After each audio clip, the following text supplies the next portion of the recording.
British lightweight world champion Terry Flanagan is back in the gym ahead of his fourth WBO title defence. Flanagan, who faces Russian opponent Petr Petrov, admits that he has eclipsed his own career expectations, but knows he must prove himself against the best in the world if he is to erase his underdog status. Dream come true really, from being a little boy.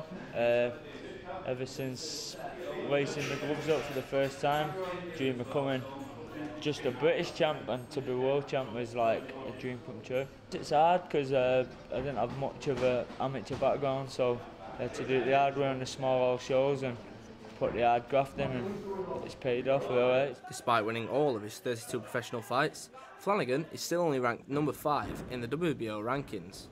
The Mancunian fighter admits a lot of his success is down to the work of coach Steve Mailer, and he believes that Flanagan doesn't get the credit he deserves. He's still a bit behind closed doors. Not everybody knows how good he is, so I think until he's tested and he loses a few rounds, comes back to win a fight, people will always judge him a bit. I hear a lot of good press in America about Terry.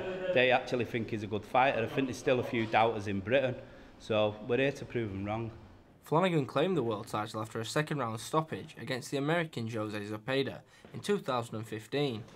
Since then, he has successfully defended his belt on 4 occasions, including defeating former world featherweight champion Derry Matthews. Flanagan has also defeated British lightweight champion Gary Sykes, and his former trainer Julian McGowan believes that Flanagan's underdog status stems from a quiet amateur career.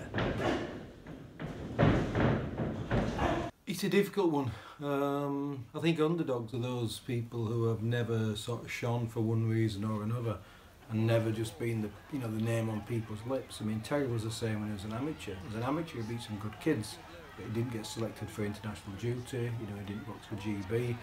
And sometimes it's just the case of it's not what you know, it's who you know. After becoming the first ever British lightweight world champion, Flanagan has his eyes on unifying the division. A bout with Jorge Linares, the current holder of the WBC lightweight belt, could be on the cards if he defeats Petr Petrov in Manchester.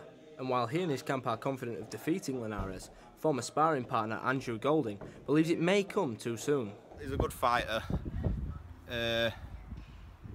depending whether he's ready for a step up, begs the question through his amateur career, and that he's going to probably have to put a good training camp in to step up to big pros, especially a world champion. It all depends on whether he's put training in his training camp. 2017 is set to become Flanagan's biggest year yet. It could be the year that the underdog becomes the best lightweight fighter on the planet.